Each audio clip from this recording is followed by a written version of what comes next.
ये मालूम जब चलता है जब ससुराल में दो साधु एक साथ पहुंचे हैं। बबलू मित्र, दुनिया में कितना कितना हो, एक बिटिया आपकी ही धनपति घर में भी आई और एक गरीब के घर में भी आई है, सासू के टीका का रूप बदल जाता है। विवेक बोल सकते हैं कि नहीं? धनपति दामाद है तो सासू की भाषा भोजन दोनों बदलते हैं। और गरीब दामाद पहुंच गया तो रोज की रोटी में बिठाल देती है। आप तब भी नहीं रोना, ज्ञानी सत्य ही है, जिसका जैसा पुण्य का नियोग होगा और उसमें उसको वस्तु वैसी ही मिलेगी। एक नगर में क्या हुआ राकेश, एक बहुत बड़े आचार्य भगवंत आपके नगर में पधारे। उनके यहां राजे महाराजे सेठ साहूकार की लाइन लगी थी। तो रबसेन भाई ने सोचा कौन रोज साड़ी बेचे, इनके साथ चलो। सो माला माल। सो मालूम हुआ क्या, महाराज जी के तो आहार हो गए, पीछे पीछे लग गए भैया। जिस श्रावक के आहार हुए वो श्रावक मालूम लालू क्या बोलता है, ओ भैया ये कोई ब्रह्मचारी है, वो बच्चा हो तो इसको खिला देना। इतना शब्द सुनते ही रबसेन को आग लग गई। बोले पास धागा नहीं, एक वस्त्र नहीं, घर नहीं, मकान नहीं, उनके पीछे तुम ढेर सारे घूम रहे हो और हमारे पास सब कुछ है। और मैं मात्र देख रहा था कि अपन को क्यों साड़ी की दुकान चलाऊं, अपनी भी इनके साथ हो जाऊं, लेकिन ये तो ये कह रहे हैं वो बचा हो तो खिला देना। उनका तो सरक गया दिमाग। बोले हम जा रहे हैं अपने घर। इसी बीच में एक ज्ञानी जी मिल गया। बोले भाई क्यों तमा रहे हो? बोले क्या संसार की लीला है? बोले संसार की लीला नहीं है, वस्तु स्वभाव की लीला है। जय बे छोड़ के जरूर आए थे पर छोड़ के नहीं आए थे।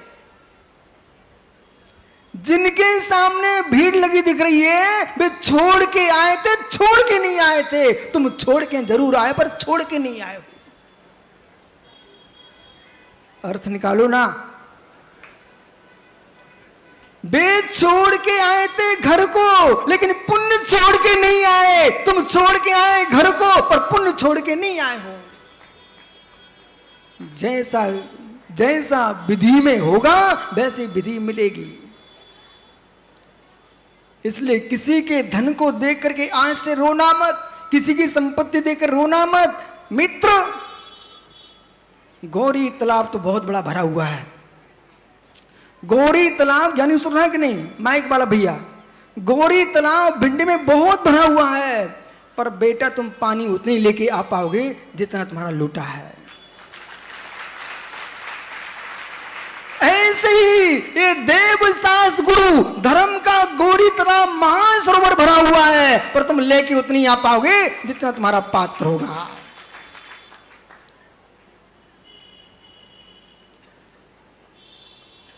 और बिमल रिधोरी जरूर बोलता बोले हम नाम ही नहीं लेते। ज्ञानी भगवान की भक्ति करो, नाम की चिंता मत करो।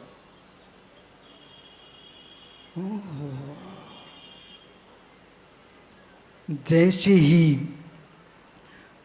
ही भोजन करने बैठे आप, एक को सोने का पात्र, एक को लोहे का पात्र खा, मिट्टी का पात्र खा, परिणाम बिगड़ेंगे कि नहीं बिगड़ेंगे? परिणाम बिगड़ेंगे कि नहीं बिगड़ेंगे? बोले इतनी दुभाग धन्ना ते भगवंता, ये श्रवण संस्कृति धन्य हो जिसने कहा हम तुमको सोने चांदी का विकल्प ही नहीं होने देंगे। तुम्हारे हाथ जैसे हैं उनमें आहार लो। अब तुम्हारा टेंशन है, चाहे तुम्हारे खुरदरे हाथ हों चाहे चिकने हाथ हों, इसमें श्रावक का दोष नहीं है, तुम्हारे स्वयं का दोष है। वे सारे जैनी मस्त बोल सकते महाराज जी आप क्यों निर्वस्त्र होते हो? हमारे पास तो सबसे ज्यादा जैनियों की दुकानें कपड़ों की है, आप कपड़े पहन लो ना। हे मित्र, कपड़े पहनने वाला 3 काल में विशुद्धि नहीं बना सकता। मां जो लाइट पंखे में चल रही है उस लाइट से मशीनें नहीं चल सकती हैं, ध्यान रखना। राकेश कुछ बोलो। जितने यूनिट से पंखा चल रहा है उतनी यूनिट से कोई बड़ी मशीन चलेगी क्या? इतना राकेश तुम नहीं भिंडी को समझा पाए, क्या तुम पंडित हो? कम से कम वो अपने सगे भाई अशोक को ही समझा देते कि भैया मेरे अनुज, अनुज है कि अग्रज है, कहता भैया अनुज अशोक जितने यूनिट से ये पंखा चलता है उतने यूनिट से मशीन नहीं चलती। बेटा अनुज मेरे भैया अशोक कह देना ज्ञानी, जितने यूनिट से सम्यक दर्शन होता है उतने यूनिट से चारित्र नहीं मिलता। ओहो बोलो बराबर। बिजली जरूर है, विद्युत जरूर है, इसमें कोई शंका नहीं है, लेकिन घर के पंखे चलाने वाली बिजली से बड़ी बड़ी मशीनें नहीं चल सकती हैं। ऐसे ही सम्यक श्रद्धान जिससे हुआ है उतने श्रद्धान मात पुरुषार्थ से यानी मोक्ष मार्ग पूर्ण नहीं होता है, उसके लिए तो बड़ा यूनिट चाहिए, रत्नात्रय धर्म ही चाहिए है।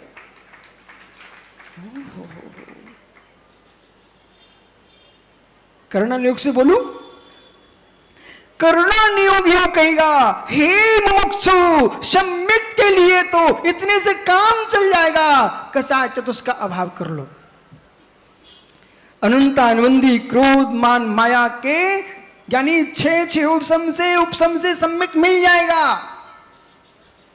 लेकिन चारित्र नहीं मिलेगा। वहां सम्यक तो आचरण कह लो आप, लेकिन जो चारित्र सामायिक छेदोपस्थापना प्राप्त सिद्धि सूक्ष्म प्राय था, क्या चारित्र जो चार संज्ञा को प्राप्त है वो तो तभी मिलेगा जब कसाय चतुष्का छह उपशम हो गया। अनंतानुबंधी प्रत्याख्यान अप्रत्याख्यान संजुलन, ये चारों कसाय के साथ में काम करना पड़ेगा। वस्त्र उतार के बैठने वाले जीव कोटि कोटि मिल सकते हैं, जो कसाओं को उतार के वस्त्र उतारता है वो भावलिंगी मुनि धन्य है।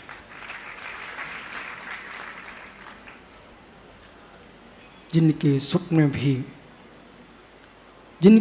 में भी वासनाओं का वास न हो, ऐसे योगी को नमस्कार हो, ऐसे योगी को नमस्कार हो। हम भगवान को देखने की इच्छा नहीं करते, हम भावलिंगी मुनि के दर्शन की इच्छा करते हैं, और भावलिंगी मुनि के दर्शन राकेश पंडित जी को चुनौती है वो अपनी आंखों से कर ले।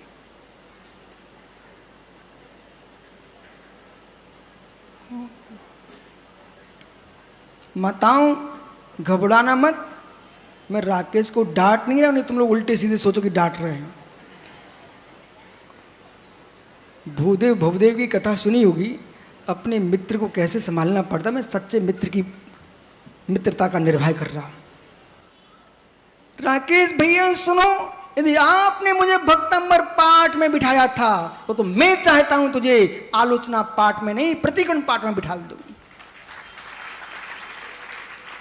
हे जीव इन खुली नंगी आंखों से भावलिंगी मुनि के दर्शन करने की योग्यता किसी भी श्रावक में नहीं है।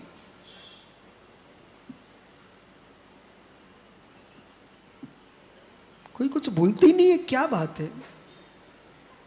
क्या आप लोगों ने परस्पर में सलाह कर ली है कि जब विशुद्ध सागर बोले सब चुप रह जाना है?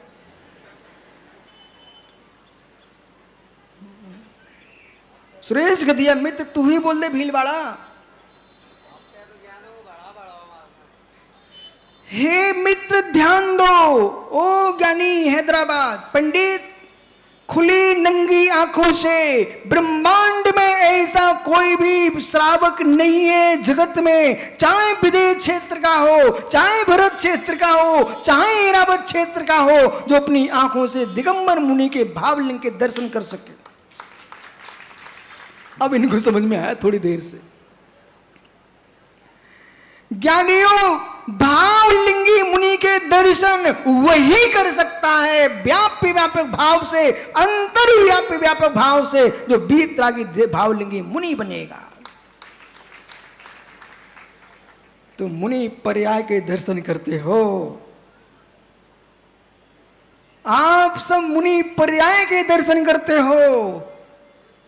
एक वीतरागी मुनि परिणामों के दर्शन करता है। बराबर ऐसी भावना भाव में पर्याय के मुनियों की वंदना करते करते निज परिणामों के मुनि की वंदना करें।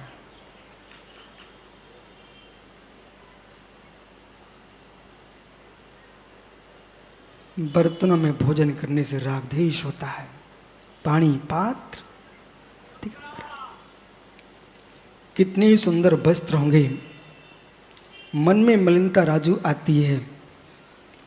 कपड़े अच्छे धुल जाएं तो विवेक हर्षित होता है, पर पता नहीं किस पर हंसी उतार हो रहा है। जितने कपड़े धुले थे उसमें सावन सोडा लगा था, नाली में पानी गया था। हे मित्र, रुद्र ध्यान में मुस्कुरा रहा है। इसलिए मैं कभी भी जगत के गोरे पीले नीले हरे कितने ही सुंदर कपड़े पहनने वाले हों, मैं किसी से प्रभावित होते ही नहीं हूं।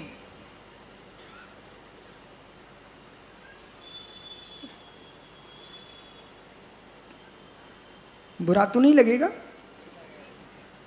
अच्छा, झेल लोगे? श्याह कपड़े पहनने वाले डाकू होते हैं।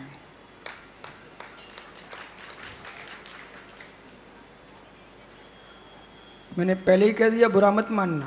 ओ संचालक, मित्र बुलाया है तो झेलो। कपड़े पहनने वाले शुद्ध डाकू होते। खड़े हो जाओ महात्मा जी, आप ही को खड़ा कर रहा हूं भैया, चिंता मत कर।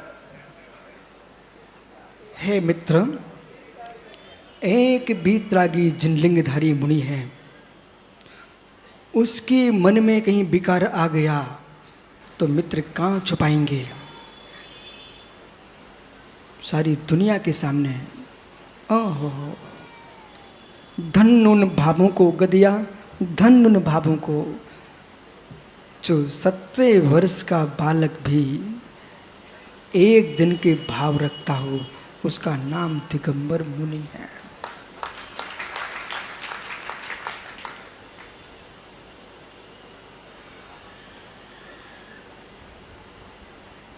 जो दिगंबर के प्रति आस्था जगत की है, ये मुनियों का कर्तव्य है उस आस्था को चोटी पर ले जाएं, उसको जमीन पर ना लुढ़काएं।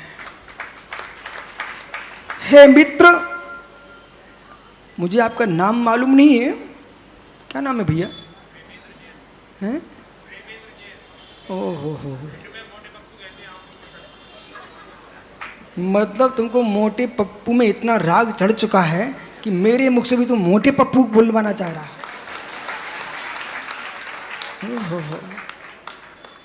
प्रवेंद्र भाई, कपड़े पहनने वाले डाकू होते हैं। आप किसी घर गए,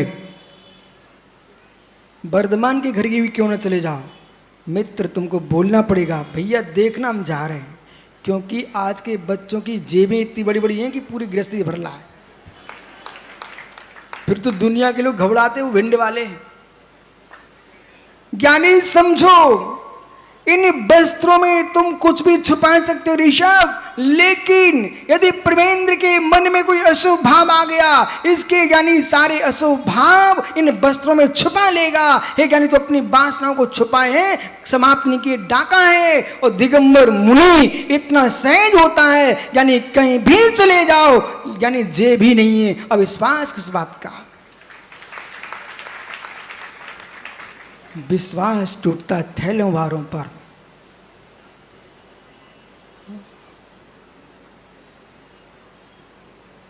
क्या हो गया? कुछ भी नहीं हुआ। मित्र, ये अविश्वास की मुद्रा हटा दे। मित्र, ये अविश्वास की मुद्रा हटा दे। कह देना सासू की बेटी से, हे देवी, तू मेरी धर्म पत्नी है।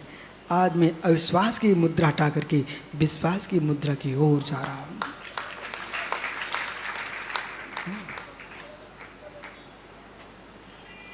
बैठ जा भैया। कोई डॉक्टर भाई, इसका हार्ट अटैक तो नहीं है, देख लो ना भैया।